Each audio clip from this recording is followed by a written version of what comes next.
NHL draft. Obviously, we are not on the floor of a packed and excited Bell Center in Montreal, as we had planned and would have much preferred. Rather, tonight and tomorrow, we are coming to you from the studios of the NHL Network in Secaucus, New Jersey, and through over 100 virtual connections from club draft command centers and prospects' living rooms throughout North America and the rest of the world. So let me start the way I normally would and thank the Canadiens organization, beginning with Jeff Molson, both for the work they did in bidding to host this draft and for their understanding as we continue to adapt to circumstances beyond our control amid the challenges of 2020. Montreal, we look forward to you playing host to another draft very soon. As for tonight and tomorrow, some things are different than the most recent drafts. Some are even throwbacks to an earlier era when NHL drafts were conducted at league headquarters or hotel ballrooms with only staff in attendance and draft picks notified of their selection by phone. That all changed in 1980 when, for the first time, the NHL draft was staged as a public event in, of all places, Montreal. But the most important thing about the draft has remained constant since its inception in 1963. And however and wherever it has been held in the intervening 57 years, the draft is where a young man's dreams come true and where the foundations of franchises are built. Another aspect of the draft that remains unchanged, whether it is held in late June or early October, is that it serves as the pivot point at which the league turns its attention from the season just completed to the one coming up next. It was just over a week ago that we celebrated the successful completion of our 2019-20 return to play with the crowning of the Tampa Bay Lightning as Stanley Cup champions.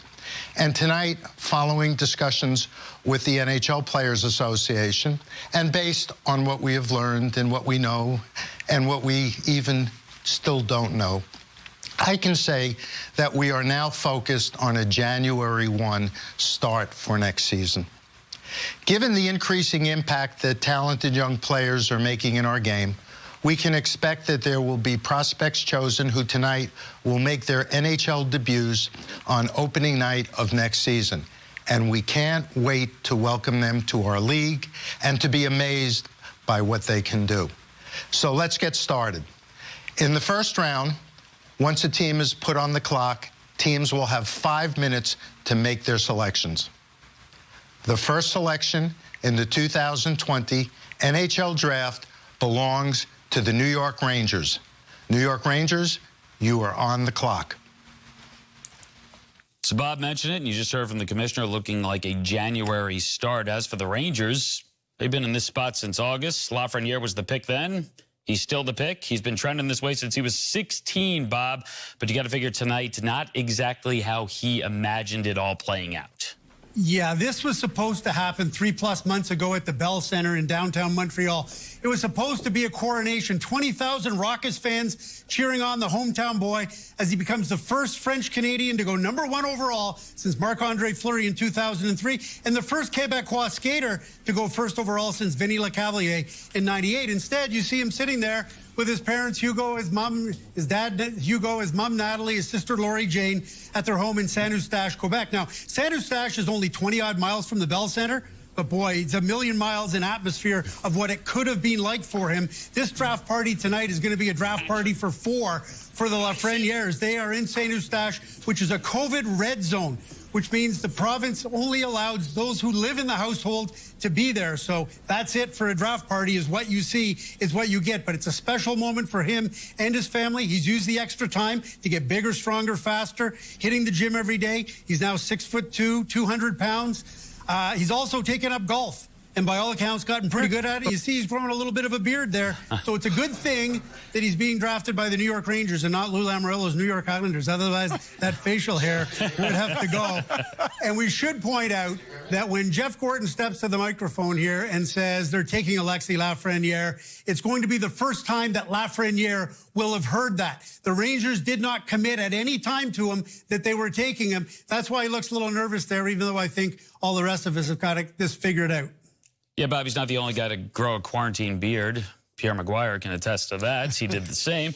So, Craig, this is a guy who said his favorite player is Patrick Kane. But, and I think we're going to hear that a lot tonight from a lot of different players, but you see him comparing better to someone else. Yeah, I see him like Mikko Rantanen. Big players that drive the middle of the ice, that drive the net, that understand where they need to be productive, and then they get there. And then once they get there, their tremendous skills take over from that point. They open up goaltenders. And like Rantanen, who plays with McKinnon, and now 1 + 1 = 3, not only for the duo, but also for the team, Alexis Lafreniere has the exact same capabilities.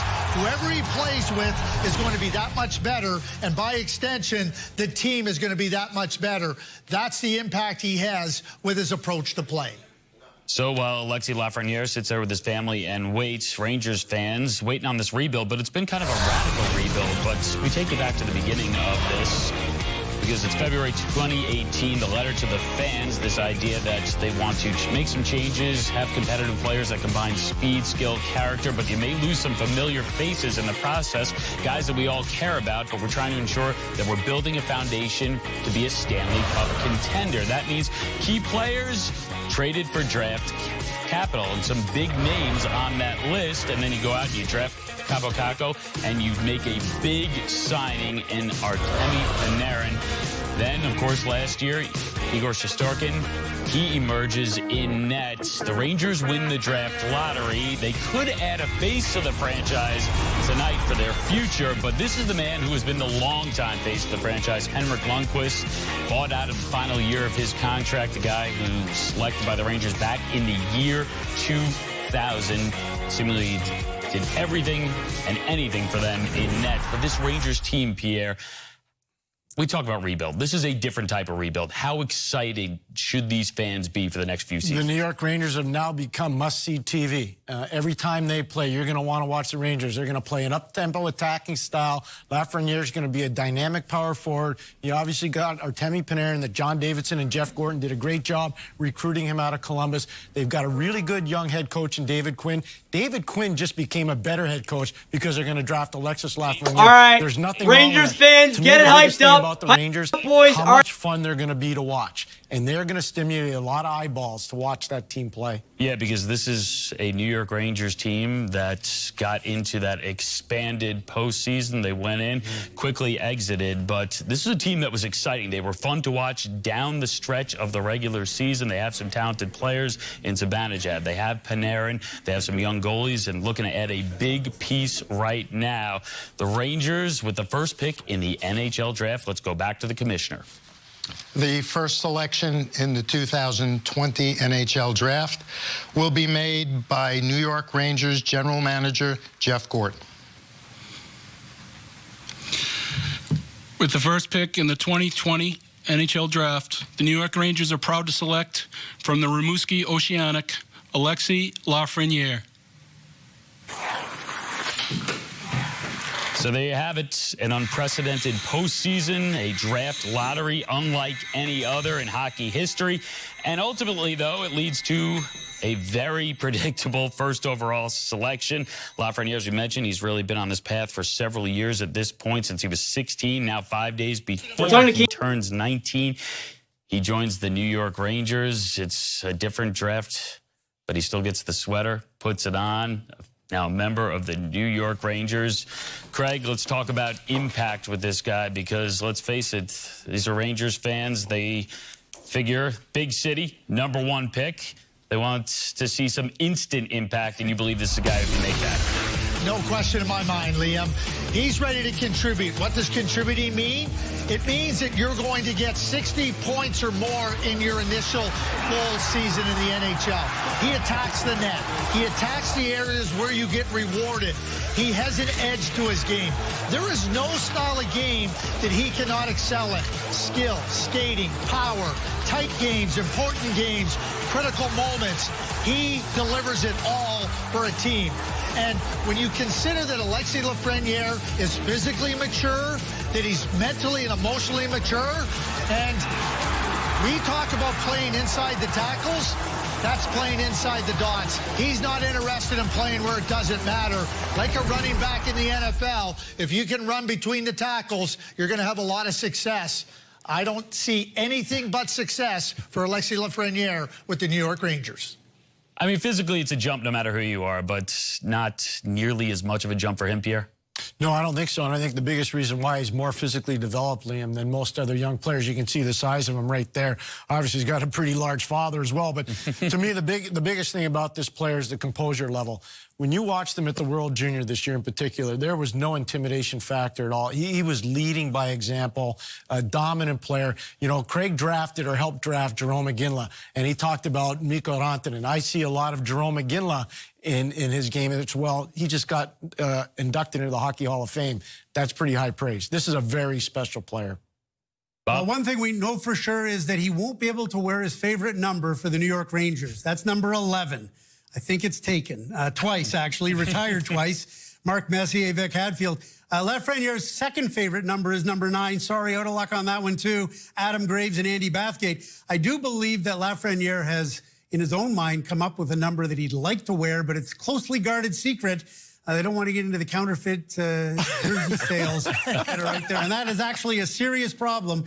But in any case, we'll find out soon enough what number he's going to wear for the Rangers. When you're in any kind of a rebuild, you're going to need a little bit of luck if you want to make a jump from outside the postseason to being a cup contender. And you look at top 3 overall picks in consecutive drafts, and it's equaled success right at the top of Evgeny Malkin and Sidney Crosby. 3 cups for them. Jonathan Toews, Patrick Kane, 3 cups for them. Steven Stamkos, Victor Hedman, and they just won the Stanley Cup. And then down at the bottom, of course, you have Kaapo Kakko, 2nd overall pick last year in 2019, and now it looks like, now we know Alexis Lafreniere, obviously, in with him, the number 1 pick here. That was one of those decisions that, hey, listen, once it was cemented that the Rangers had the number 1 pick, we knew it was coming, it happened, but now you look ahead to the 2nd overall pick here, and it's the LA Kings, and this is a team that they've had the number 2 pick in the past. They had it not that long ago. You go back to 2008, they had a decision to make. They made that decision, and let's be honest, it worked out. It was Drew Doughty's. You take a look at the LA Kings draft headquarters. So, Bob, another decision for this team. You have Quinton Byfield. You have Tim Stützle. 2 different players, a left wing and a center. Take me inside the decision-making process for this organization right now. Well, it's very close. It's really 6-5 pick 'em, if you want to put it that way. If you survey NHL teams, you'll get more or less an even split. We put Stützle at number 2 over Byfield on our rankings, but only by the slimmest of margins. I mean, almost an infinitesimal difference between the two. Now, in Stützle's favor, he has elite hockey sense, elite speed, 10 out of 10 skating rank from National Hockey League Central Scouting. He's incredible dynamic and explosive quality who commands the puck and can make things happen when he has it. He played really well against men in the German league and was excellent at the World Junior Championship. Now, Byfield's hockey sense is well above average, but maybe not elite. He moves incredibly well for such a big kid who only recently turned 18. He's now almost 6'5" and 222 pounds. There is a bit more inconsistency to Byfield's game, and his overall game may be a little bit more raw. But boy, oh boy, I'll tell you, there are teams that look at him and say, how can you pass on an almost 6'5", 222-pound center that skates like the wind, has great hands, can make plays, can score goals, and can create space for himself in front of the net, and that he's going to be that dominant, point-producing, #1 center in the NHL. So the conventional wisdom here in the days leading up to this draft is that the Kings are favoring Byfield. Craig, 30 seconds. You're in that draft headquarters. You're making the case for who? There it is. War Room of LA. Well, what I would say, Liam, is that with Quinton Byfield, you have Anze Kopitar, who I see Byfield as being very similar in type. Why not let him learn under Anze Kopitar? And when you look at the West with the likes of Nathan McKinnon, Connor McDavid, Leon Draisaitl, you need a player like Byfield to match up. It's a good way to build. We'll see who they take. Let's go to the commissioner. The second selection in the 2020 NHL draft will be made by Vice President and General Manager of the Los Angeles Kings, Rob Blake.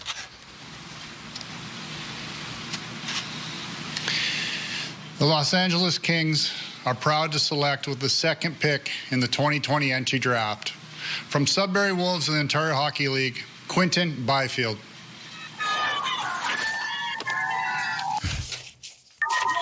So the celebration on. Quinton Byfield and his family. He's the #2 overall pick. He's young, he's big, he's fast, he's skilled, and he is now the highest drafted black player in the history of the NHL. It's something that he says he embraces. He wants to be a role model, wants to pave the way for other young black players, says this game is for everyone. Kings fans, they should be excited because, you know, Craig, as you alluded to, you made the comparison to Anze Kopitar. Right now, as we watch Quinton Byfield, he's taking the suit jacket off and he's putting that Kings jersey on.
The size to dominate his peer group with his feet and his hands. But there's also a fun factor to this guy. And we saw him earlier with the double-breasted white jacket that he took off to put on.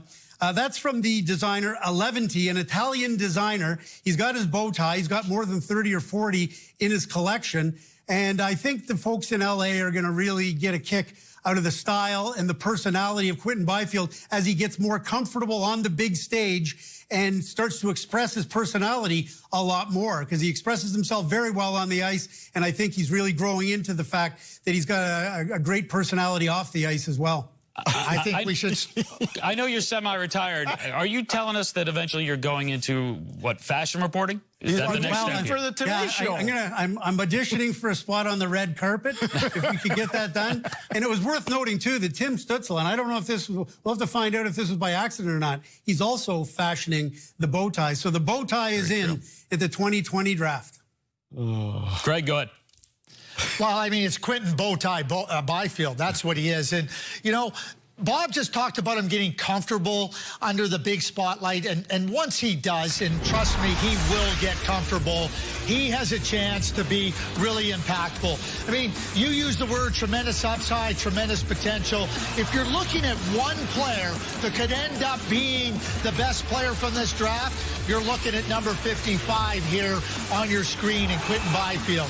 He has a lot of ability, a lot of talent, and I really believe that he is still scratching the surface of how good he can be, and he's already really good.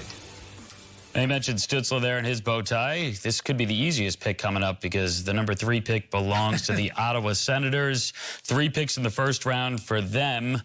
2 picks in the top 5. You see them there at 3 and at 5. I think we all know where they're going. Pierre, I'll start with you. Tim Stützle has to be the pick. You would imagine, and if it's not, then there's something that they're not seeing properly in Ottawa, and they're a very good scouted team. Their amateur scouts are fantastic. I think the biggest thing with Ottawa is if you get Stützle, you're getting a player that manufactures instantaneous offense. There are not a lot of playmaking wingers. He's not just a scoring winger, he's a playmaking winger as well, so he's a multi-dimensional weapon. He really is. Greg, we expect to see Stützle. What can the Senators expect from him?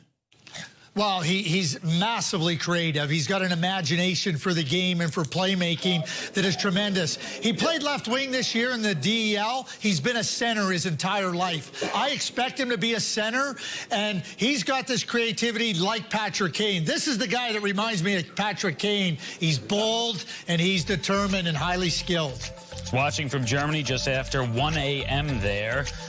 Right now, let's go back to the commissioner for the pick at number 3, the Senators. To make the 3rd selection in the 2020 NHL Draft, the Senators have enlisted the services of a special guest who also happens to be a graduate of the University of Ottawa. Here is the host of Jeopardy, Alex Trebek. Thank you, Johnny. Hi, everyone, and welcome to Jeopardy. Our category today is the NHL. And here is the clue for you.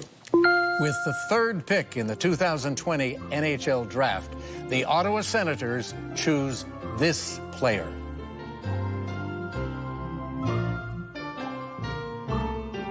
The correct response? Who is Tim Stützle? Alex Trebek in to make the pick. Tim Stützle, he is the selection. He's the newest member of the Ottawa Senators. What a way to be welcomed into the NHL, and what a run for German hockey. You go back to 2018, they take silver at the Olympics. Last season, Leon Draisaitl wins the scoring title, wins the MVP, and now Tim Stützle selected 3rd overall. The Senators get a prime talent here. Craig and Pierre already weighed in. Bob, this pick for Ottawa, what does it do for a franchise that is really trying to build up here? Well, I don't think there's any question. This is a big day for them to have the number 3 overall pick and get Stützle to be coming back and pick the number 5 overall pick to go along with a guy like Brady Tkachuk up front. That's a big building block. Thomas Chabot on the blue line. This rebuild that the Ottawa Senators are going through, this is a big day for them when they can load 2 more major pieces. Stützle is a dynamic presence. As I said, there was so little to choose between him and Byfield. If you talk to the scouts, he's got a great shot. He can play center. He can play wing. It'll be interesting to see whether the Sens view him more as a center than a winger, and they certainly would like to improve the middle of the ice. But it doesn't matter where he's going to play. He's going to have an instant impact, and a lot of people believe he's NHL ready right now.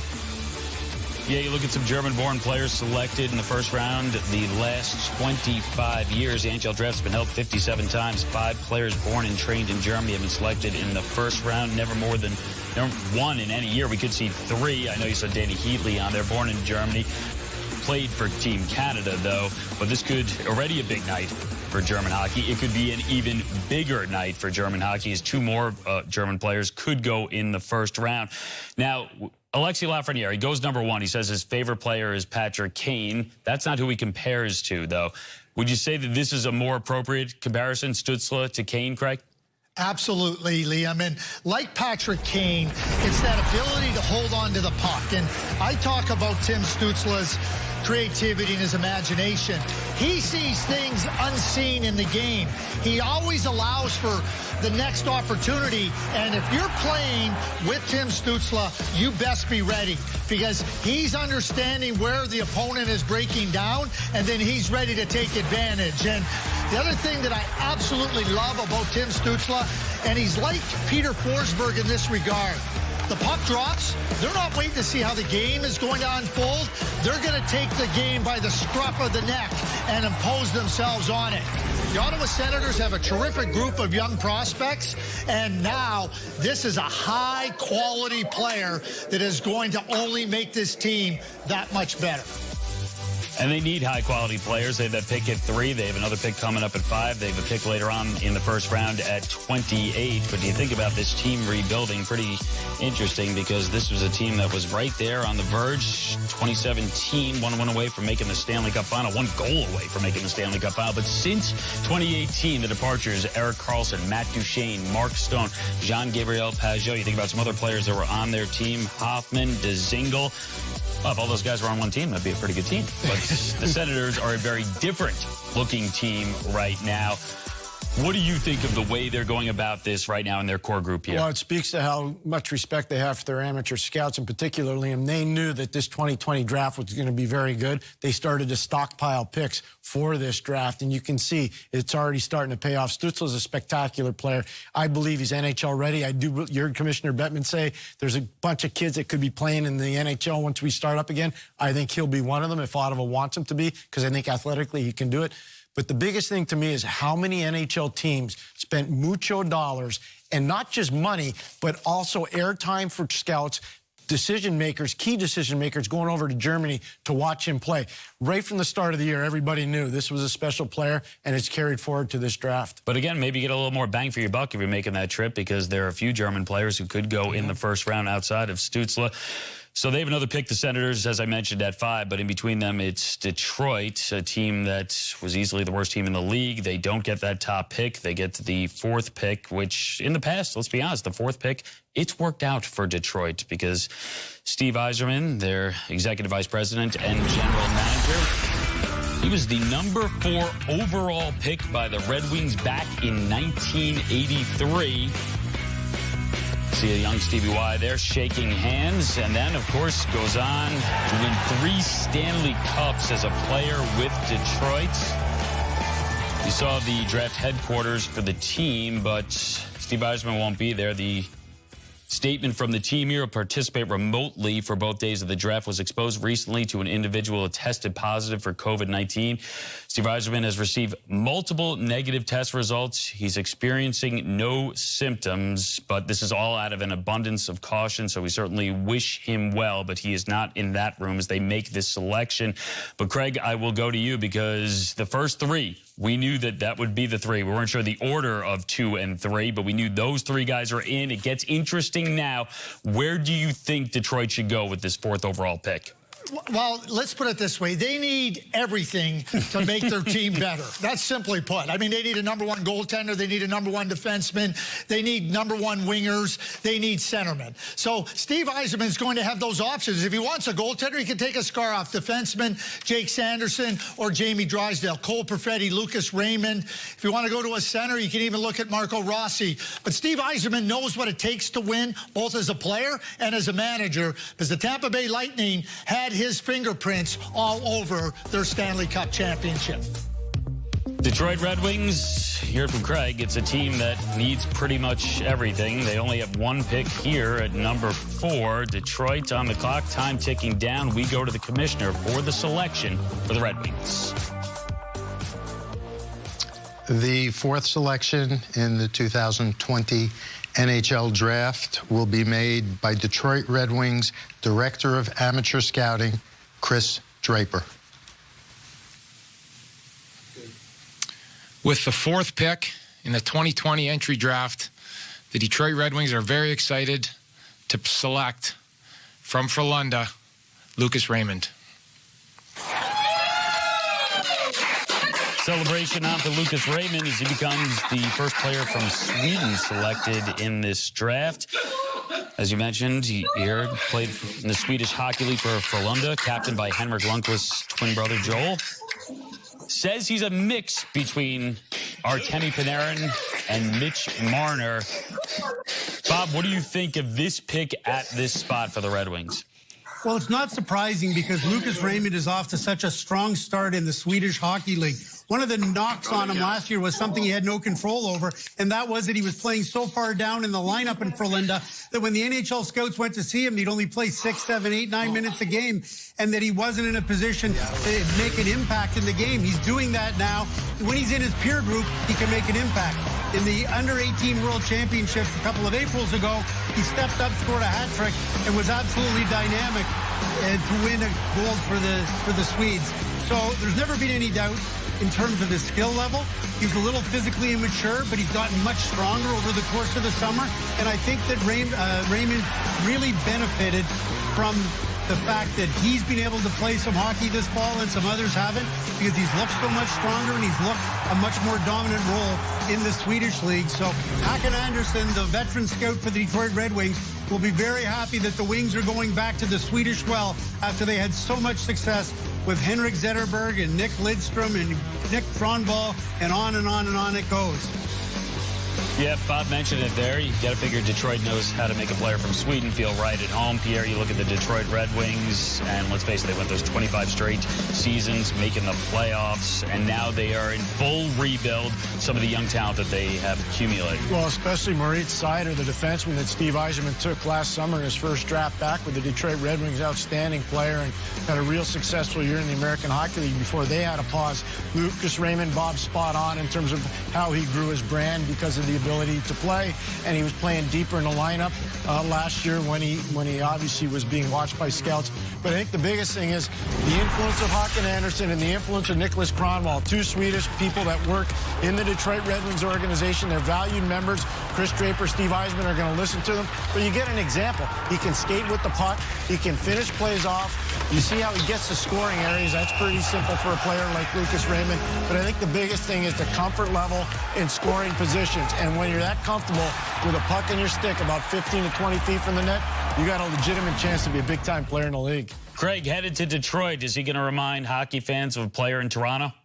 Yeah, Mitch Marner. And like Mitch Marner, Lucas has the ability to be elusive and be comfortable at the same time in tight spaces, and yet he's always able to make plays in tight quarters, and that's what you have to be able to do at the National Hockey League level. When you consider his hands, and the other thing about his playmaking, don't underestimate his shooting. He's got a sneaky good shot.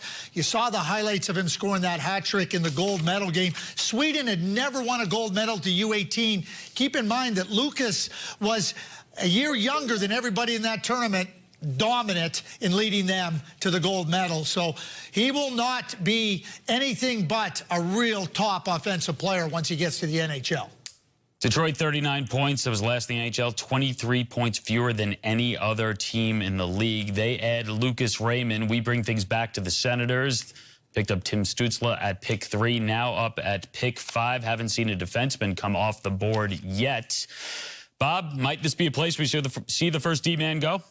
Yeah, I think there's a real excellent chance of that happening here. But then the decision-making process for General Manager Pierre Dorion and his staff is to decide between Jamie Drysdale, the very mobile but 5'11" defenseman from the Erie Otters, an offensive defenseman, or does he go with the much bigger, rangier, and more physical Jake Sanderson at 6'2", 6'3"? That's really the call to make here. It could really go either way. Now, that's not to suggest that they couldn't seriously consider Cole Perfetti from the Saginaw Spirit, a really gifted and skilled forward, because I think Lucas Raymond would have been a player at 5 that the Ottawa Senators would have jumped all over. But with Steve Yzerman taking him at number 4, I think now the likelihood that you're going to see a defenseman go is extremely high. And as we talked about before the draft began, we had we had Sanderson at number 8. We had Drysdale at number 4, but it would come as a surprise to nobody if Sanderson is in fact the number 1 defenseman taken in this draft because of his size and skating ability. It's going to be interesting to keep Craig, on the size factor here. Jamie Drysdale, 5'11", under 6 feet. Cole Perfetti, under 6 feet as a forward. Will the size slip them a couple of spots in the first round? Not a big number, I wouldn't think, but that'll be interesting to see here. Well, and you think about the Ottawa Senators, too, with their blue line. They have Thomas Chabot, a premier defenseman. They have Eric Brandstrom. They have Lassie Thompson, a first-round draft pick, and Jacob Bernard-Docker. All I know is if they take Drysdale, they're getting a really good right-shot defenseman. And if they take Jake Sanderson, they're getting a really good left-shot defenseman that's only going to make that entire defense that much better. If it's Sanderson, it's the first American selected in this year's draft. For the Ottawa Senators, 3 picks in the first round, 2 in the top 5. They looked at this draft as a transformative moment for their franchise as they try to rebuild and become a competitive team once again. So the 5th overall selection, it's the Senators as we go back to the commissioner. The 5th selection in the 2020 NHL Draft will be made by Ottawa Senators General Manager Pierre Dorion. Thank you. First of all, I'd like to thank Alex Trebek for helping us with our 3rd selection. We'd also like to welcome Tim Stützle to the organization. Les Sénateurs d'Ottawa sont très fiers de choisir. The Ottawa Senators are real proud to select from the United States National Team Development Program and the University of North Dakota, Jake Sanderson. Alex Trebek and Tim Stützle at pick 3, the first American in the draft here at pick number 5. Jake Sanderson, watching the draft from North Dakota, he's a freshman there. I would assume clearly on a delay right here, but or he's got the best poker face in all of hockey. But this is the first American selected. Might be a familiar name. There they are, and there's the hug. His dad Jeff played more than 1,100 NHL games. Jeff was a forward. This is a defenseman. What kind of a defenseman are they? This is a character defenseman with tremendous peripheral vision, outstanding skater, big-time player. Most teams had, some had him rated a little bit higher than where he went. But the biggest thing about Jake Sanderson is he doesn't take shortcuts. He's a guy, you talk to his coach, Brad Berry, he goes to bed at 9:30 every night. He's the first guy at the rink at 6:30 in the morning. But you get an example. He's a shutdown guy. He's a skater. He's a physical presence. He's a guy that understands how to manufacture offense off the rush, make the players around him better. Comfortable with the puck, drives hard to the net. All the little things you want to see from a defenseman, especially from the offensive side of things. But I can tell you this, Liam, he knows how to shut the door on players too.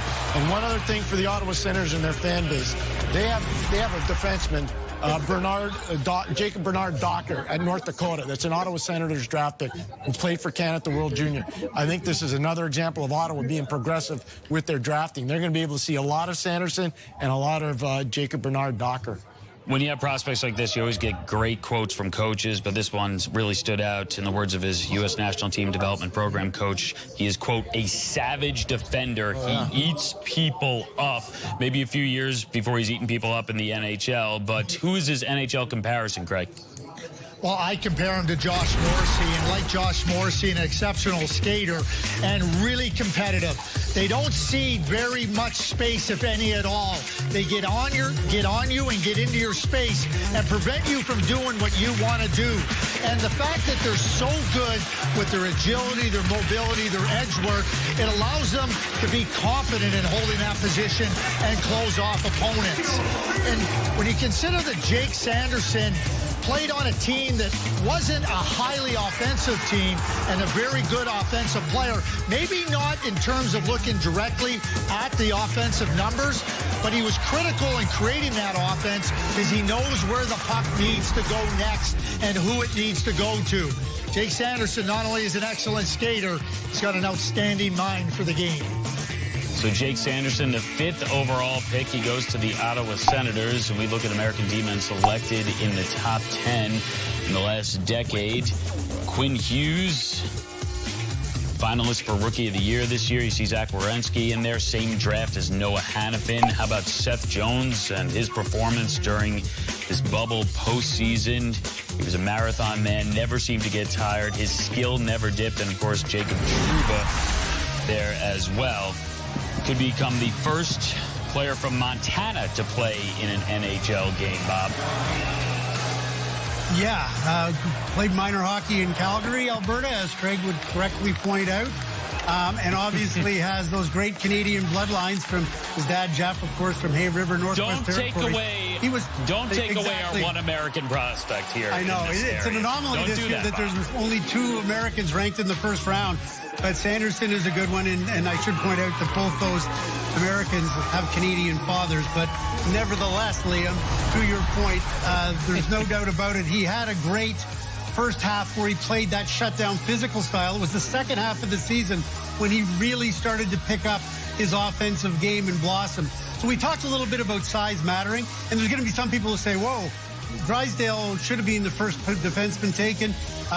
You know, you shouldn't err on the side of caution with a guy just because he's 5'11" and not 6 feet. And I might agree with that, except in the case of Sanderson, he's not just 6'2", 6'3". He's also a very fast skater. So there's a lot of speed and physical dimension to his game. And I can't imagine Drysdale is going to have to wait too much longer as we go here with Anaheim picking next and obviously liking a lot of defensemen. And Liam, you know, one of the things about his U.S. national team development coach, Seth Appert, Seth talked about, you know, Jake being a savage defender. Let me tell you this. He's also got a subtlety to his defending like Scott Niedermayer did. So he's not only savage physically, he can be savage mentally where he takes the puck off of you stealth-like and you don't even realize it's off your stick until he's going the other way. So he can play it any way you want. Very, very cerebral, very, very competitive and skilled. I appreciate you bringing it back to the U.S. National Development Program there because, Bob, this is our guy. Don't take him. Let us enjoy this moment. Jake Sanderson. Now we go to the next pick, though, and it's Anaheim. And because Sanderson goes at 5, Pierre, does this set up Jamie Drysdale? I think it does. I think that's probably the direction that Bob Murray wants to go. I think he would have preferred a bigger player. No disrespect. Drysdale's a very good player. He's an outstanding player, and he's an elite puck mover. But I think Anaheim really wants to go defense. So, Craig, would you agree? Is this pick set up just perfectly at this point where it falls to your lap, you take Drysdale? Yeah, I would definitely agree. Drysdale would be the logical pick here because I do believe that Anaheim was much more predisposed to take a defenseman than a forward. And the 2 defensemen at the top of this draft are Drysdale and Sanderson. So this one would seem to be a no-brainer for the Ducks. All right, Ducks are on the clock. Time is ticking down. First round, they have 2 selections. They've won later at 27, but their pick here at number 6 is in as we go back to the commissioner. Anaheim Ducks Executive Vice President and General Manager Bob Murray will make the 6th selection in the 2020 NHL Draft. It's the moment we've all been waiting for. The pick is in. The pick is in. The pick is in. The pick is in. The pick is in. The pick is in. The pick is in. The pick is in. The pick is in. The pick is in. The pick is in. The pick is in. The pick is in. The pick is in. The pick is in. The pick is in. The pick is in. The pick is in. With the 6th pick in the 2020 draft, the Anaheim Ducks are proud to select from the Erie Otters, Jamie Drysdale. So the pick is in. As you might have heard, Jamie Drysdale is the selection.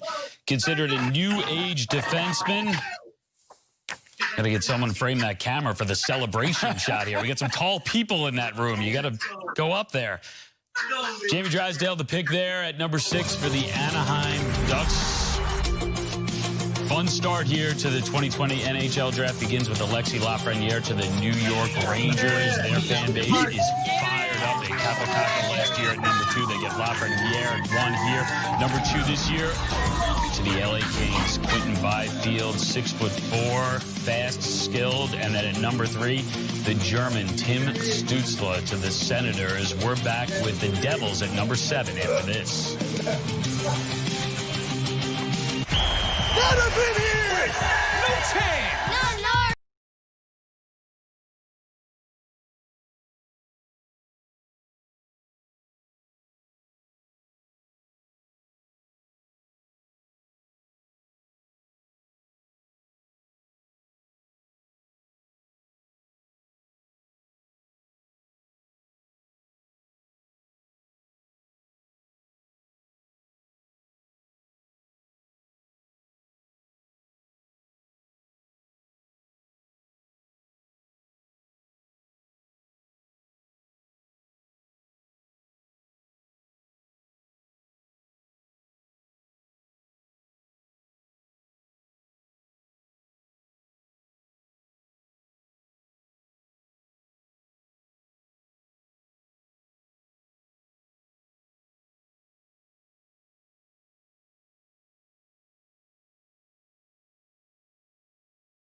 of places in the U.S.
With a lot of history and a lot of great players. So for me, it's a big honor, and I'm really excited to join this team. You become the first Quebecois player to be drafted first overall since 2003. What do you think it means to the Quebec community, the hockey community overall, to have a Quebecois player drafted first overall? I think it means a lot. It means a lot to me.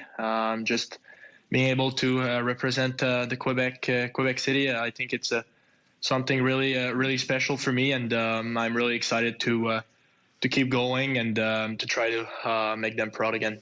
I know this night was totally different from how you probably imagined draft night when you were a kid, but what will you remember most about tonight? I think just throwing on a Rangers jersey, it's pretty amazing. You know, growing up, you dream of being drafted in the NHL, and you know, just being able to have an NHL jersey, and especially the New York jersey, it's really unreal for me. Congratulations, Alexi. Can't wait to see you on the ice. Thank you. Not exactly how he thought this night would play out. He's at home, but he's still celebrating, going from Quebec to NYC. The first 6 picks are in. The New Jersey Devils are on the clock. Certainly changes within the organization. New head coach in Lindy Ruff and a new GM, Tom Fitzgerald. He's going to make his first ever pick in the draft here at number 7. Pierre, well, actually, let's go to Bob first. Bob, where do you think he goes with this? Well, I think scoring winger. If you look at the way the New Jersey Devils are constructed, they've had Nico Hischier, they've had Jack Hughes, 2 number 1 overall picks, both centers.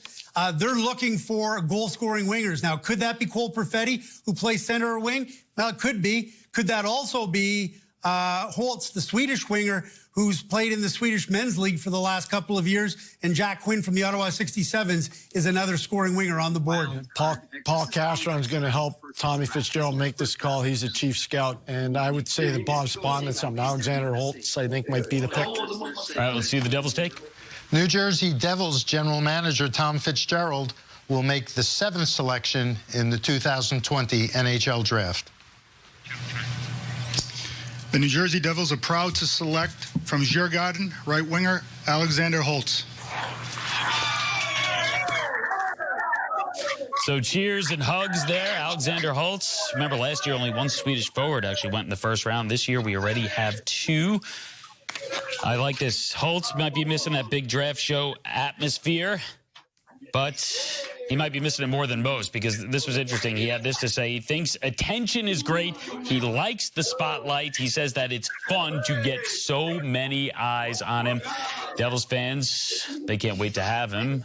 Newest member of the New Jersey Devils. Craig, who does he remind you? Philip Forsberg of the Nashville Predators. And like Philip Forsberg, he's a hungry goal scorer.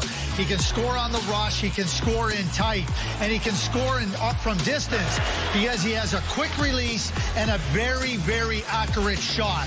And when you have Jack Hughes, who's an exceptionally creative centerman, and Nico Hischier, a very good two-way complete centerman, you need wingers that can take advantage of their skills and their creativity and their playmaking. Alexander Holtz, regardless if he plays with Hughes or he plays with Hischier, he is going to deliver and be able to make not only those two players that much better, but this is a significant addition to the New Jersey Devils. Holtz has got one of the best shots of all the players that are in this draft. And you talked about the comparable, who you thought he might be like. I know the New Jersey Devils are looking at him and thinking, could this be a David Pastrnak type of player? The guy that can score 30, money in the bank, playing with those great centers like Hischier and Jack Hughes. And that's the kind of thing the New Jersey Devils are looking in terms of trying to construct their team. This is a guy who played in the Swedish League against men last year and maybe had a little quicker adaptation than Lucas Raymond. He's a shoot-first guy, but he does have playmaking ability, so he fits in well with what Jersey's trying to do here. No question about it, Bob and Craig and Liam. And I'll tell you one thing. If you think about the New Jersey Devils, last year, Kyle Palmieri led their team in scoring, 25 goals. So they clearly need scoring from the wings. They had those two creative centermen that Bob and Craig were talking about, Liam. I think this is a perfect fit for their organization. It's all about team building for the Devils, and this is a good addition to their team building. Yeah, just piece after piece after piece, because let's not forget that this is a team that reached the Stanley Cup final back in 2012, lost to L.A. The Devils have missed the playoffs in 7 of the last 8 seasons. You mentioned Lucas Raymond, his teammate over in Sweden. He was selected at number 4. He had this to say about Holtz. He's great. If he gets an opportunity put in the net, he will do it 9 times out of 10. This guy's a goal scorer, an amazing shooter. We look ahead, though. The Devils, their pick is in. Buffalo Sabres now on the clock. 3 minutes left for them to make their selection at number 8. All right, they've come out. They've said Jack Eichel is not going anywhere, but this is a team in this lengthy postseason drought. Jack Eichel, he'd been frustrated, impatient. That was the number 2 overall pick, obviously right after Connor McDavid back in 2015, considered a generational talent. He's really lived up to it. So you're trying to put pieces around Jack Eichel. I don't know if there's anyone out there right now who's going to step in immediately, but is there a player out there who's maybe a little bit closer than some of the others? I'm telling you, they need scoring from the wings, and I got to think that Jack Quinn of the Ottawa 67s is somebody that they're thinking about. And the reason being, he's a guy that's a pure sniper. He knows how to finish, and he doesn't need a lot of chances to finish. Craig and Bob can tell you that. He blossomed. He's a late bloomer. He didn't get burned out. He played Tier 2 junior. He didn't play until he played major. He's a guy that I think is somebody that Buffalo has on their minds. They missed the playoffs the last 9 seasons, longest active drought in the NHL. Bob, Craig, you haven't won a playoff series, you well know, since back in 2007. Craig, where do you think the Sabres go here? Well, they have to get some wing support that can score goals with Jack Eichel and Dylan Cousins, who was their first-round draft pick last year, who's coming, who I believe is ready to play in the National Hockey League. They're both right-shot centers. And when you're trying to take advantage of that strength up the middle of the ice, you need wingers. Just like the New Jersey Devils, you need wingers that can score. Cole Perfetti is a tremendous fit to me as a left winger, playing with smart centermen like Eichel and Cousins. You know, Jack Quinn is a goal scorer. I think he's the best goal scorer in the draft. It'll be interesting what they need to do, but I think the type of player they need is clear. What's become obvious? Go ahead, What's Bob. become obvious here right now is with Cole Perfetti, not a big player, not small, necessarily small, but 5'10", 5'11", perhaps.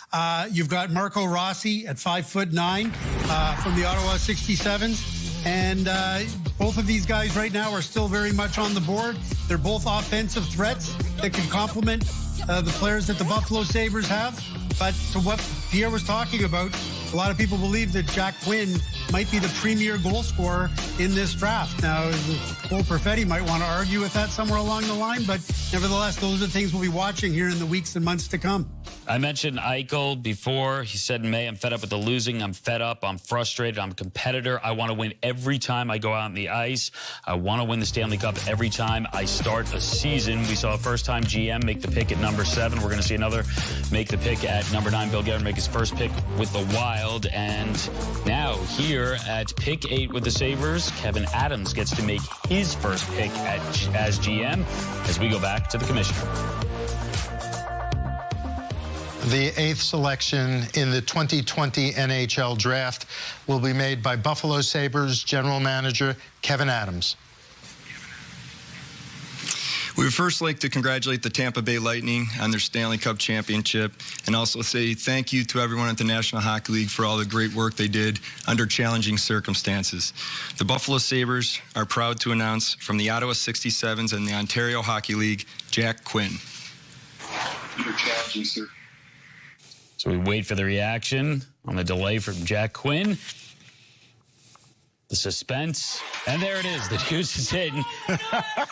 Jack Quinn, late bloomer, you'd have to say. Made a massive jump in the past year. Quinn buried 52 goals in 62 games in the OHL last season. Only Nick Robertson, who of course went on to play for the Maple Leafs in the bubble postseason, had more goals in the OHL last year. So this guy is a legit goal scorer. More importantly, for Craig Button, he is his first man crush of the night.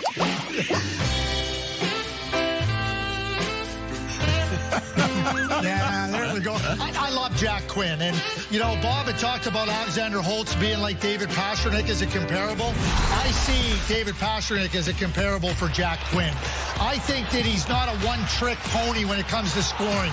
He scores in multiple ways, and he scores from multiple spots on the ice, and he also makes big-time plays, just like David Pastrnak. His coach in Ottawa, Andre Tourigny, used him in every single situation. Even strength, power play, penalty killing, because he's exceptionally smart. And I consider him to be the best goal scorer in this draft, because he can do it in so many ways. And if you want to be a great goal scorer, you have to get to the right spots at the right times. That's exactly what Jack Quinn does. He's a fascinating prospect. It wasn't that many years ago that he was playing AA hockey, not AAA hockey, in the Ottawa area. He's very much a late bloomer, somebody that didn't come into the OHL immediately and light it up on a very good Ottawa 67s team. A couple of years ago, he played more of a depth role on a really strong team. It was this one year that he really blossomed. So a lot of the scouts are looking at him and say, is this the real deal or is it fool's gold? It's not fool's gold. We know that he can score the goals, the 52 that he had over the course of the year, but he's also a late birthday. This is a player who only missed being eligible for last year's draft by 4 days. And can you imagine if he had been eligible for last year's draft and didn't get to have this 52-goal season, he wouldn't have gone in the first 3 rounds, perhaps, last year. So what a difference that 1 year has made. And the Buffalo Sabres, with a new scouting staff in place, Jeremiah Crow heading up as their amateur scout under Kevyn Adams, have decided, yeah, he's very much the real deal, and we want him as a complementary goal-scoring player to guys like Jack Eichel and now Eric Staal. Liam, I'm going to talk about Bob's comment about fool's gold. Aaron Judge was like a 30th round draft pick coming out of high school to the Oakland Athletics. Went to school, college, and then became a first-round draft pick to the New York Yankees. Just watch how a player plays, watch how he progresses, and then try to project what he can do going forward. Jack Quinn is exactly what Aaron Judge was. He may have a similar impact in being a great goal scorer at the NHL level. Listen, I have a couple of young boys, and these are some inspiring words from Jack Quinn, because he said, I'm being a late bloomer. When I was younger, the AAA teams cut me. It's probably the last year of AAA that I got cut, where I just told myself that they didn't think I was good enough, but I knew I was. And clearly he was, because he goes all the way up at 8 to the Buffalo Sabres. And you look at team building for this Buffalo Sabres squad that is desperately trying to make it to the postseason. And they are really hoping that what Craig mentioned there, that the comparison to David Pastrnak is a real one, Pierre. Yeah, there's no question, because of the pure scoring ability. And David Pastrnak obviously is one of the better scorers in the National Hockey League. And when you talk about, you know, whether Jack Eichel's there or just like Pastrnak, he'll battle enough. This is a player that never got burnt out playing high-level hockey until he got to Major Junior, and he's taken advantage of his opportunity. You see Pastrnak present the target, drive hard to the net, go backhand, forehand, and roof it. I mean, that's just a spectacular play. Here's another example of Quinn. You're going to see him driving wide with speed, get to the inside part of the ice, you know, and put it on your backhand and put it to the back of the net. That's what pure goal scorers do. So, you know, when you think about it, for the Ottawa 67s, they're probably thinking about, we want to keep this guy, but they may not be able to. And then what happens with Marco Rossi? Yep. So he might be next going to Minnesota. You never know. I'm telling you, this could be a big hit for the Ottawa 67s back-to-back. Well, it could be. Let's look ahead, because the Minnesota Wild up next. They pick at number 9, but this is a team that's been very busy in the days leading up to the draft. They trade Ryan Donato. They also trade Devin Dubnyk, their goalie, to the San Jose Sharks. We don't normally see goaltenders go this high in the draft. Bob, is this a position where we could see a goalie go? You want to know something? I believe the New Jersey Devils, the Buffalo Sabres, the Minnesota Wild all thought a little bit about Yaroslav Askarov as a potential top 10 pick in this year's draft. But I think there's too many good offensive players on the board where the general managers of those teams are looking at them and saying, no, I'm sorry, I can't jump on the goalie here. I got to go. The Minnesota Wild want a centerman, and they want a centerman who can play sooner rather than later. Now, Cole Perfetti plays center in junior, but a lot of NHL scouts view him as maybe he's going to be a winger. Marco Rossi is the top center on the board, 5'9", 185, 190 pounds, a wide body, a late birthday, who's probably close to playing in the National Hockey League. He would seem the obvious choice here. Yep, the guy that Pierre mentioned as well. Minnesota, they have the first-round pick here. They have Pittsburgh's first-round pick next year. That was from the Jason Zucker trade. You saw that graphic. Minnesota Wild, lots of moves, moving on from certain players who've been there for a while, and now adding a new young talent. Let's go to the commissioner.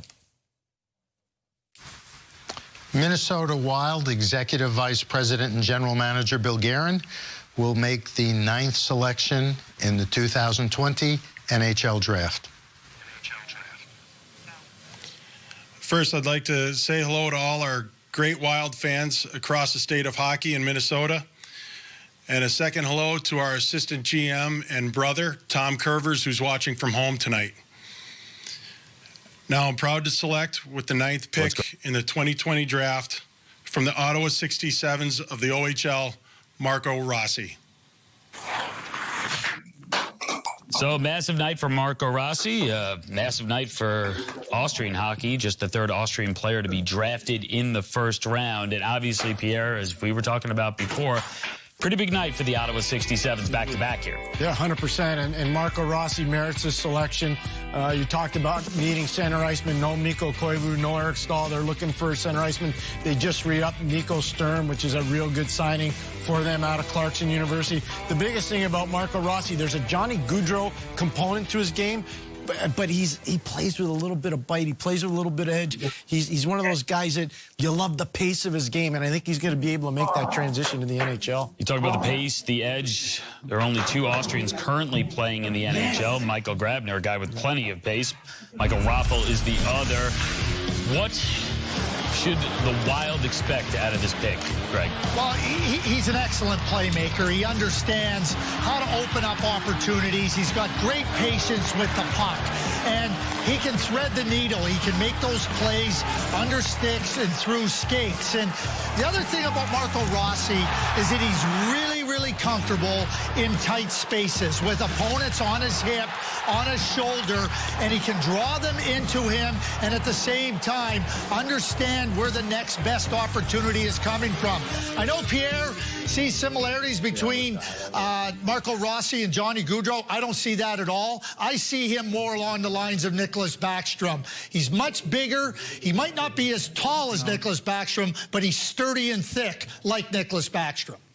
So a well-traveled guy from Austria to the Ottawa 67s, eventually to the Minnesota Wild. But let's be honest, this is a guy who's used to commuting distances because born in Austria, Marco played his youth hockey in Switzerland.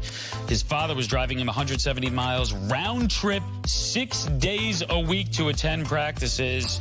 His father, Michael, played pro hockey as a defenseman in Austria for 20 years, had this to say. He bought his car, 0 kilometers. 4 years, he brought it to the mechanic. It had 470,000 kilometers on it.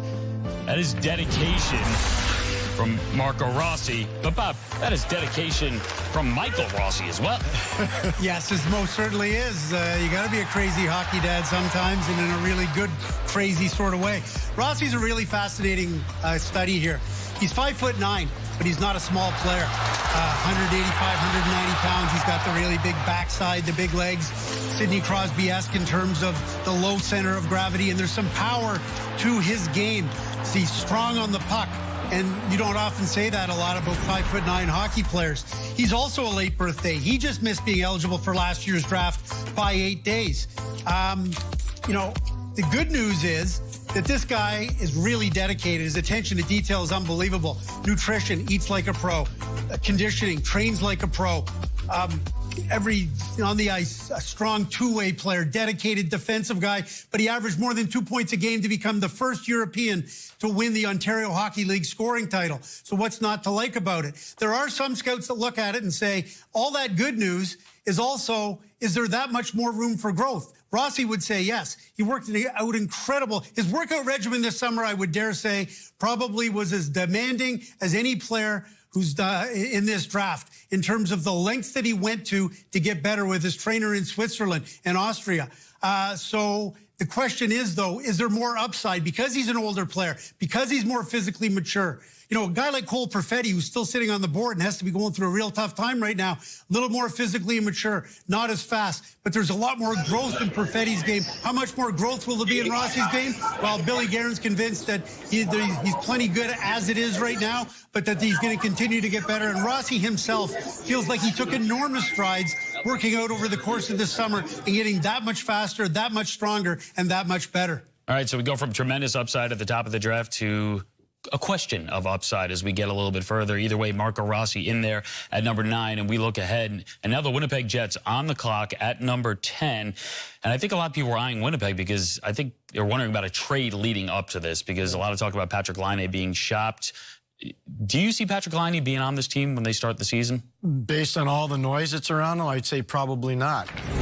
Which is unfortunate, obviously, for the Winnipeg Jet fan base. He's a pure scorer. Everybody knows that. One of the things that I saw when I was in the Edmonton bubble and he was playing for Winnipeg, I didn't see a lot of second and third effort from Patrick Laine. That's something that I think going forward, whether he's in Winnipeg or not, he's going to have to display to his teammates in particular. But obviously, it's high-end offense from him. And if you're not getting that offense and he's not competing, then he's not helping you win. And that's something they need him to get better at if he stays. Yeah, you saw. Liam, if they do trade Patrick Laine, they're going to need even more offense in their lineup. The best offensive player on the board right now, bar none, is Cole Perfetti. And I've got to believe the Winnipeg Jets are dancing at the opportunity of maybe getting a guy that could be an elite offensive player. So I'll be curious to see if they jump on him here or whether the size factor is scaring teams off. But I can't imagine Cole Perfetti not going in the top 10 in this draft. No, I would agree with you 100%, Bob. I think the biggest thing, too, is you got an injury situation with Brian Little that they might have to deal with one way or the other in Winnipeg. So that's a little bit more depth that they don't have. But I would say, again, having spent a lot of time around them in the bubble in Edmonton, Cole Perfetti's a fit there. And again, if you're planning ahead, go ahead. Yeah, please, go ahead. Yeah, just get good players. And Cole Perfetti's a really good player. Are we going to be sitting here in 3-4 years' time talking about Cole Perfetti and how did they get him at 10?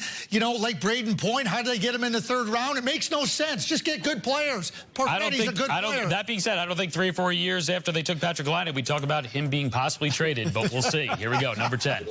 Winnipeg Jets general manager Kevin Cheveldayoff will be making the 10th selection in the 2020 NHL Draft. As this coming season marks our 10th year in the history of our franchise in Winnipeg, and tonight we make the 10th overall selection, I would like to invite Crystal Hawerchuk, wife of Dale Hawerchuk, the greatest number 10 in Winnipeg Jets history, to make our selection. Crystal? Thank you. I appreciate this opportunity. But first, our family would like to thank the Winnipeg Jets and all of Dale's loyal fans and friends for their love and support through his very tough fight of stomach cancer. He was a great hockey player and a very special man. I want you to know that he loved Winnipeg and always felt a special connection to the people of Manitoba. We both consider Winnipeg our home. Your love and support meant so much to him. Thank you. Now, I am thrilled to announce with the 10th selection in the 2020 NHL Draft, the Winnipeg Jets select from Saginaw Spirit, Cole Perfetti. What a great moment there. What a memorable moment for Cole Perfetti. Oh, his father, Angelo. Makes the pick. Yeah, that's amazing. His father, Angelo, must be jumping through the building right now. I had the privilege of coaching Cole Perfetti in a lot of youth events when he obviously was a lot younger. And one of the things that stands out, Craig will probably back me on this, his hockey sense is off the charts. He might be one of the smartest players in this draft, and he makes things happen because of his hockey sense. He really does. Yeah, I'm not backing you, Pierre. I think his hockey sense is better than you're giving him credit for. In fact, on a 5 scale, I give him a 6 out of 5. He reminds me so much of Artemi Panarin in his ability to make the play that is needed and necessary at any particular moment in time. Not a lot of flash and dash to Cole Perfetti, but I know this. He finds ways to be productive. He finds ways to be elusive. And when you think about the Winnipeg Jets and the high-end skill they have up front with Scheifele and Kyle Connor and Nikolai Ehlers, and let's keep in mind that Patrick Laine is still there. All Cole Perfetti does is give him another high-end skilled talent up front. And whether that's at center ice or left wing. One other thing I'll say about Cole, if they want to play him at center ice, what a beautiful situation to play behind Mark Scheifele. That also gives them options. And keep this graphic up here because I want to go to Bob. You know, we talk about the World Juniors being a launching pad for a lot of these young men's careers. In some ways, for Cole Perfetti, it absolutely was because the chip on his shoulder just got larger and larger. Well, just look at those numbers before getting cut from the World Junior camp and after. And he turned his season around and really went on a run. And I've got to believe that being ranked to potentially go in the top 5 in this draft and then not going until number 10 and sitting through all those picks, I'm sure he thought he might be going to the Detroit Red Wings at number 4. There's lots of ties with Detroit. Knows Chris Draper extremely well. Chris Draper's best friend is the Billet family for Cole Perfetti in Saginaw. Chris Draper's strength coach is Cole Perfetti's strength coach. Tracy Tutton, the Detroit Red Wings power skating instructor, is Perfetti's instructor. But here he is off to the Winnipeg Jets, and he's got to be relieved. Yeah, about that World Junior, he says, it sucks to be cut, but it turned my season around. I used it as motivation. I try to shove it back at people. Cole Perfetti, the pick there. Nashville's on the clock. Bob, all of your top 10 players are already off the board. Are you feeling as confident about your next 10? We'll see.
Of the NHL. All right, 30 seconds left for the Nashville Predators to make their selection at number 11. Bob, is this a possibility? Yaroslav Askarov, the goalie? We're into the goalie zone now. Yaroslav Askarov, any point here from this point forward could be taken. And if the Nashville Predators don't grab him here at 11, I wouldn't be surprised if some other teams try to trade up to get into the 12 or 13 spot to try and take the goaltender. Final seconds, the Preds on the clock. The pick is in. Let's see who it is. David Poile, the Nashville Predators President of Hockey Operations and General Manager, will make the 11th selection in the 2020 NHL Draft. Thank you. Thank you, Gary. The Nashville Predators are very excited to have the 11th pick in this draft, and we're also very excited to have a special person to present our selection. It is Roman Josi, our captain, and this year's Norris Trophy winner as the best defenseman in the National Hockey League. Roman, if you do the honors for us, please. With the 11th pick in the 2020 NHL Draft, Nashville Predators are proud to select from St. Petersburg, Yaroslav Askarov. Well, we were talking about the goalie. The pick is in. Nothing like bringing a defenseman up to select the goalie. That's the way it should be done. Roman Josi, Norris Trophy winner. Yaroslav Askarov is the pick, and this is a guy who's considered the best goalie prospect since Carey Price. This is the highest a goalie has been selected in a decade, and Jack Campbell also went 11th overall. Pick is in. Goaltender taken at 11. We don't normally see goalies go this high, as we mentioned, Pierre. He's worthy of this high of a selection. Oh, I think so, absolutely. Craig Button's been talking about him for a while. A lot of people that have evaluated Russian hockey thinks he's probably one of the best goaltenders ever out of Russia. Obviously, Vasilevsky just winning the Stanley Cup. But the one thing you'll notice about Askarov, he catches with his right hand, not his left hand. Carey Price catches with his left hand, so a little bit of a difference there. Obviously, in Nashville, they're looking for goaltending help. Pekka Rinne is obviously not getting any younger, and Jussi Saros had an opportunity this playoff season, really didn't deliver to the level that the Predators wanted. I can't think it's too far down the road where Yaroslav Askarov isn't playing in the National Hockey League. He's that good a goaltender, Liam. Yep, you see the comparisons to Carey Price. They're considered the best prospect since him. He catches with his right hand, as you mentioned. That's an extreme rarity in today's NHL. 89 goalies to play in an NHL game this season. Only 6 of them caught righty. He's going to draw comparisons to Carey Price, but you watch him play, Craig, and you think of who? Well, I think of Carey Price. That's exactly who I think of. But here's my preamble on Yaroslav Askarov. Andrei Vasilevsky was the 19th pick in the 2012 NHL entry draft. There is no player in that entire draft that has been better than Andrei Vasilevsky. There is no player that is even coming close to having the impact that Andrei Vasilevsky has had. And we sit here year in, year out and talk about, oh, you can't take a goalie high. Oh, yeah, you can't, can you? Your Vezina Trophy winner, Andrei Vasilevsky, Stanley Cup champion, Andrei Vasilevsky, and let me tell you this, I don't throw around comparisons to Carey Price lightly. Yaroslav Askarov is the best goalie entering the draft since Carey Price. Exceptional hockey sense, exceptional ability to maneuver in and around the net, and he's big-time competitive, and he works at it. I think this is a tremendous pick by the Nashville Predators and much needed. This could be a futures pick as well, because there could be at least another couple of years in the KHL for Askarov before he comes to the National Hockey League. But we've seen it before. We talked about the Russian factor in past drafts. What did the St. Louis Blues get by drafting of Vladimir Tarasenko when people realized it might be 2, 3, 4 years before he comes over? What did the Washington Capitals get by drafting Evgeny Kuznetsov, realizing that it could be 2, 3, 4 years before he came over? So whether you have to wait for the player or not, it's immaterial. You want to take the best player available. The Nashville Predators believe that he's the best on the board right now. And to Craig's point, that he can have a major impact. It just may not be right away. Yeah, I want to raise my hand on that, too, and just quickly say, yeah, they had to wait till those guys came in and helped them win Stanley Cups in St. Louis and Washington. You know what? I've been around this draft for a long time. The best goalie I saw drafted in 1990 was the 20th pick overall, Marty Brodeur, and this guy's going to have a chance to be in that category. And everybody can talk about Carey Price, who's never won a Stanley Cup, Vasilevsky, who has. I'm just telling you right now, there's a Marty Brodeur component to this player, and that's how good and how much respect I have for the player. Well, pretty incredible. He goes number 11 overall, and we're throwing around names like Price, Brodeur, which serious name there, and obviously Andre Vasilescu just took home the cup. We knew a team that wasn't going to be taking a goalie is the Florida Panthers, and they're up next. They took a goalie high last year, the American Spencer Knight. They're up at number 12, about a minute left here. Bob, I'll go to you. Where do you see Florida going? What direction with this pick? Well, I mean, it's a difficult read. They're team in transition in terms of a new general manager in Bill Zito and the direction they're going to go. I can only look at our best player available, and we've got Anton Lundell, the Finnish center, at number 12. Do the Florida Panthers have any other Finnish centers in their organization?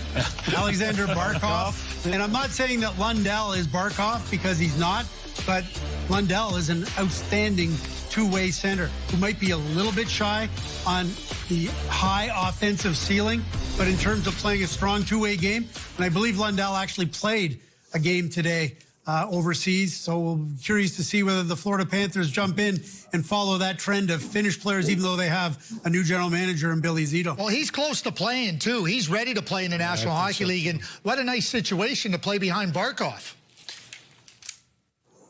Yeah, no, I agree with you 100%, Craig.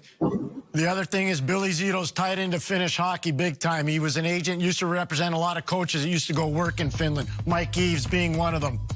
All right, we're keying in on a guy here. We'll see if it's Anton Lundell. The pick is in.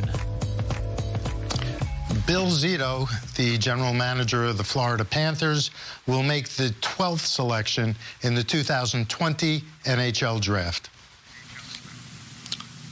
On behalf of the Florida Panthers, I'd first like to thank our fans for their support during these difficult times. The Panthers would like to select from IFK Helsinki, centerman Anton Lundell. Celebration on.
looking to really ignite their franchise. 3 picks in the first round, 2 in the top 5. They get Tim Stützle, a left wing who can score and make plays, 3rd overall. And then it is Jake Sanderson, who just a few minutes ago had a chat with Jamie Hirsch.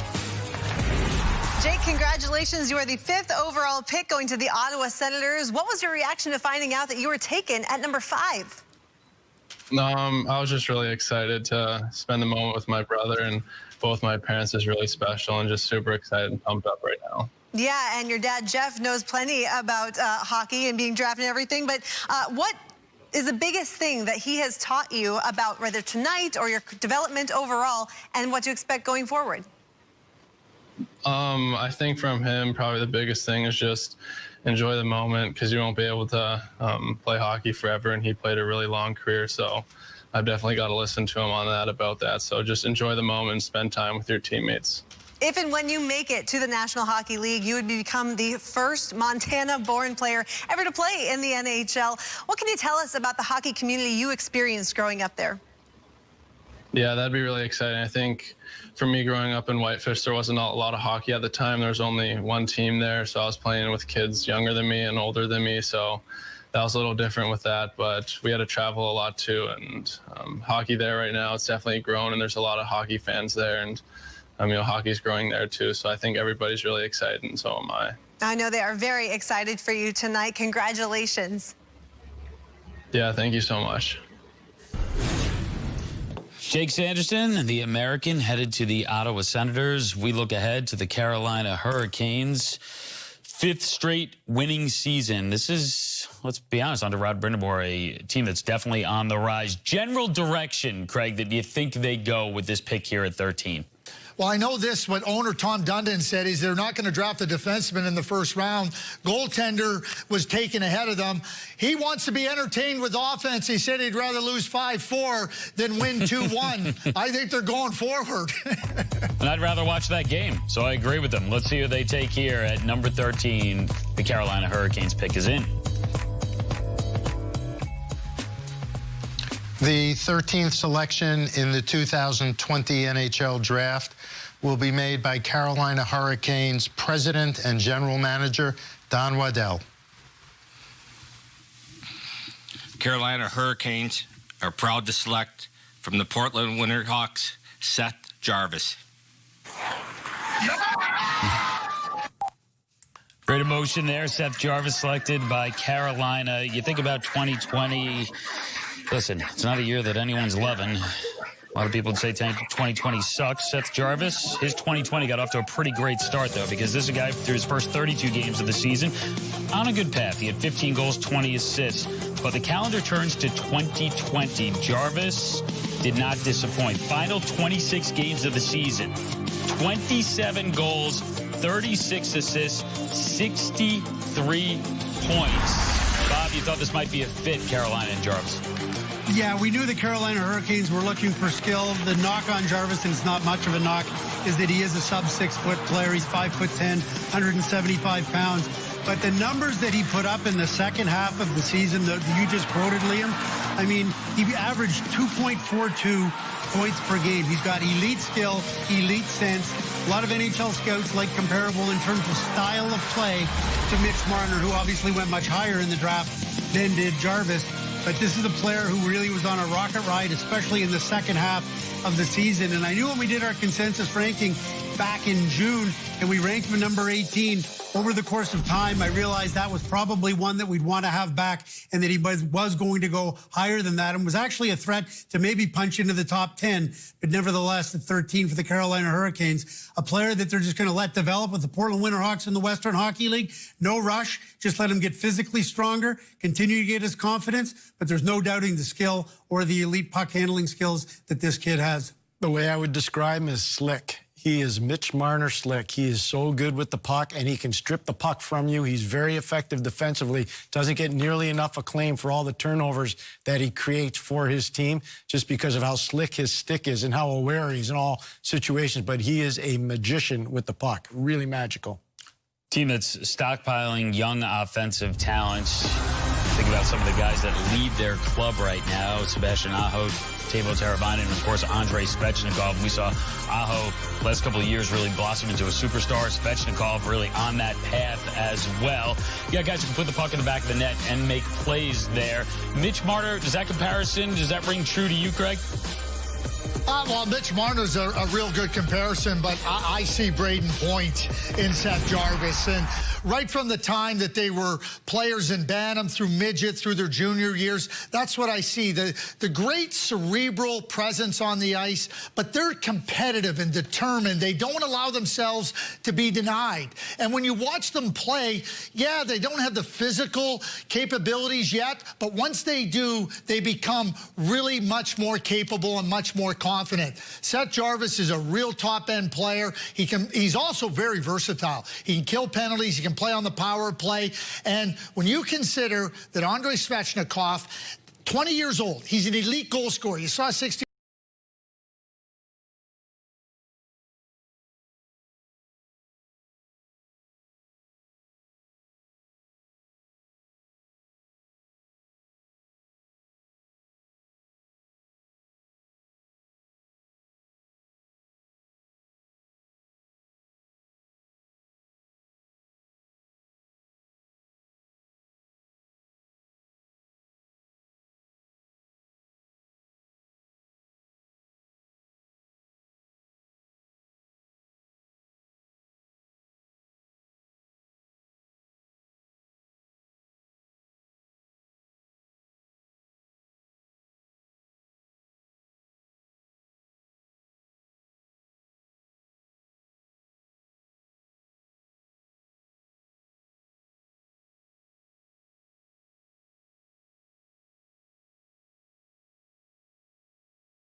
Dylan Holloway, University of Wisconsin. All right, the Toronto Maple Leafs are on the clock now.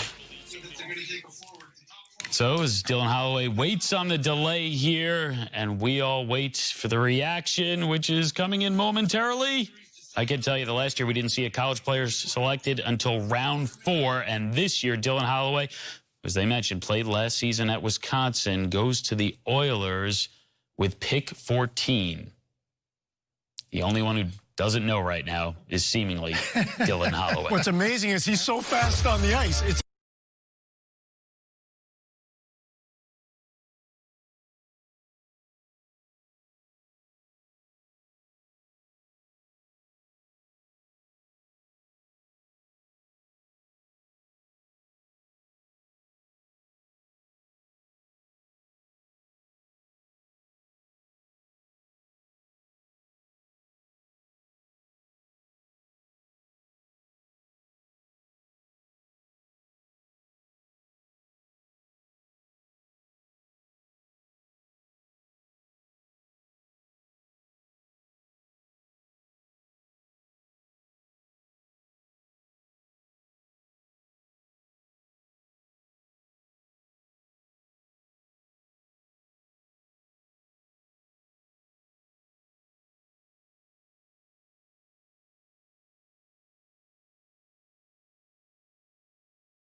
Button. Let's hear what he had to say to Jamie Hirsch.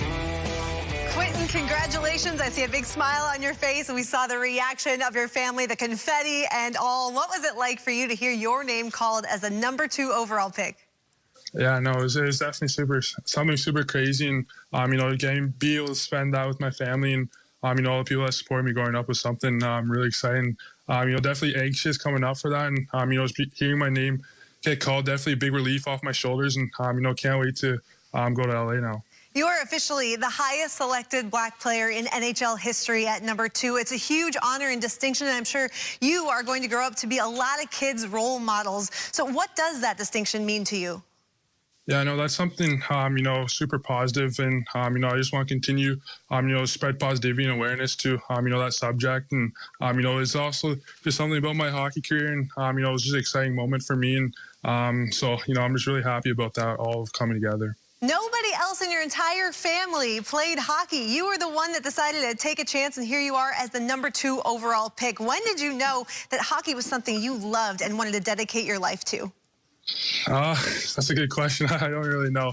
Nobody really played hockey in my family, but growing up, I think they really enjoyed watching hockey and watching the Maple Leafs. My dad's a huge fan, and we really just started watching that every Saturday night and got super involved about that. And Okay, Toronto takes Rodion Amirov.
got into the expanded version of the postseason and then upset Pittsburgh, sent them out. So a little bit of spark for this franchise. Where do they go from here? Craig, if you're the Montreal Canadiens, you're in that draft headquarters. What do you think they are thinking of? Well, of course, everybody in La Belle Province is talking about Hendrix Lapierre. Oh, boy, the French-Canadian player. I think he's a terrific prospect. But when you consider that there's other players that might be in the forward group that are equally as good or close to Hendrix Lapierre, and the fact that they have Nick Suzuki, they have Jesperi Kotkaniemi up the middle of the ice. You know, I don't like, if you want a good player, I think Hendrix Lapierre is that player. I think he's that good. But this could be a case where they say, hey, we want a little bit of help at a different position. But Hendrix Lapierre, who reminds me in style to Patrice Bergeron, you can't go wrong with that type of player, in my view. The one thing you have to pay attention to is Philip Deneau's not happy with his lot in Montreal of being a number 3 center potentially, and so that's something the Canadiens have to think about long term. Whether or not they take Lapierre with this pick, we certainly have plenty more to talk about with his situation. But right now, it's Montreal Canadiens at 16. Here's the pick. Here's the commissioner. Marc Bergevin, Executive Vice President and General Manager of the Montreal Canadiens, will make the 16th selection in the 2020 NHL Draft. Thanks, Gary. Les Canadiens de Montréal sont fiers de sélecter. The Montreal Canadiens select from the Western Hockey League Prince Albert Raiders, Kaiden Guhle. Kaiden Guhle, the pick, considered best player out of the WHL, the younger brother of Ducks defenseman Brendan Guhle. He is the 3rd defenseman taken here in the 2020 draft. He goes to the Montreal Canadiens there at number 16.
Dawson Mercer. So Dawson Mercer, we were just talking about him. Going to turn 19 in just a few weeks. Now a member of the New Jersey Devils. But guys, here's a player who already knows the business end of hockey. He was traded last year while in the Quebec Major Junior League, Bob. Yeah, not unusual. The teams like to load up at the deadline in the playoff run, and he was obviously a real good player for Canada at the World Junior Championship. So, as I said, a really honest hockey player.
Mukhamadullin. So we were having the conversation earlier about prospects between, at this point, 20 and, say, 40, 45. Is there much separation, Bob? You mentioned there really wasn't at this point. And Shakir, Mukhamadullin is the selection here for the New Jersey Devils, their third and final pick in the first round. Craig, what can you tell us about this pick? Well, he reminds me a lot of Nikita Zadorov, and the big range, the skating ability, the opportunity to get in and make plays with the puck. He can do that. And this 2002-born Russian team is one of the very best national teams, under 20, under 18, under 17, that I've ever seen. But Mukhamadullin, he can play physical. He's very, very adept at closing down the play in the defensive zone. And you want to have players that are hard to play against. Kevin Ball, who's a real big, strong, sturdy defenseman who they acquired in the Taylor Hall trade, is that type of player. And Mukhamadullin is exactly that.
some really good skating ability. So it'll be interesting here. Keep in mind, too, that Bill Armstrong, not to be confused with Doug, just left as the assistant general manager there in St. Louis, and he was a big factor for how the draft would proceed. And now that he is the general manager with the Arizona Coyotes, he's not permitted to be in the Arizona Coyote draft room, even though they don't have a first-round pick today anyways. But that was part of the condition of him leaving the St. Louis Blues to go to Arizona as general manager. I don't think that'll impact things one way or the other. The Doug Armstrong staff is otherwise pretty much intact, so I'll be curious to see where they go with this one.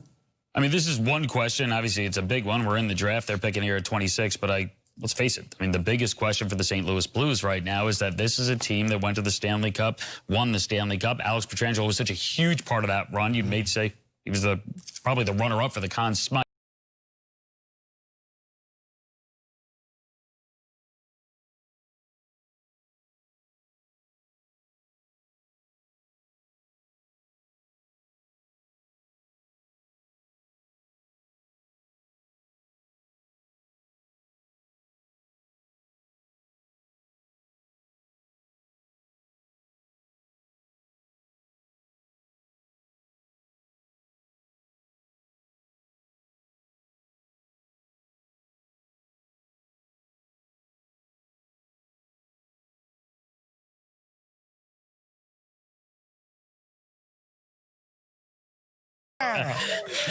The biggest house party we've seen here. Jake Neighbors' selection, just a hair under 6 feet, just under 200 pounds, left wing.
Commissioner.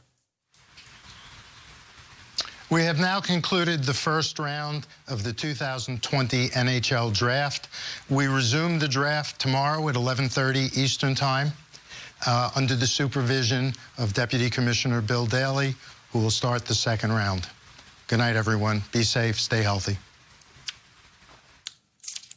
So the first round complete, but I know we were tight for time there going back to the commissioner, but I want to replay and, Craig, bring you back in. What just happened with that final pick in San Jose? Because I think it's a moment you want to savor. It's a moment, it's a big moment in anyone's life to be drafted, but to have this and to have it be so personal, it's a special, special moment right there, Craig.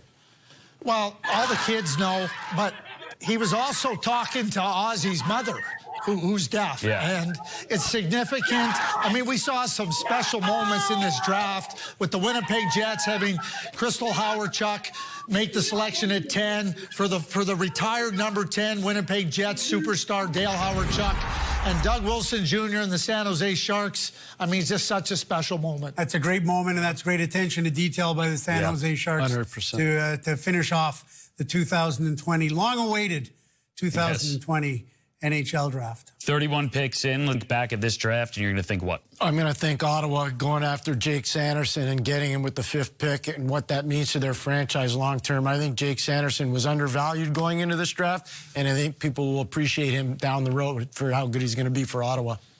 I want to talk about the Scouts. The Scouts love to scout. They love to be in arenas. They love to be out on the road working. That's what they live for. And that was taken away from them when we began the pause in March. And the amount of effort that they put in a very different way to try to form their lists and to try to find ways to get as much information on these players in unprecedented times, they're the stars of this draft. And for me, I would say it's all the players. So we saw 31 players go, obviously, in the first round. There are a number that thought they were going to go, and they didn't go. To those kids, I would simply say, you know what? You've waited this long. You've waited such a long time. One more day isn't going to be a big burden to bear for you guys. And when you go through the list of players that have been drafted in the second round of the National Hockey League and have gone on to Hall of Fame careers, nothing to worry about there. But I think just overall, you know, this whole pandemic and everything that it's done,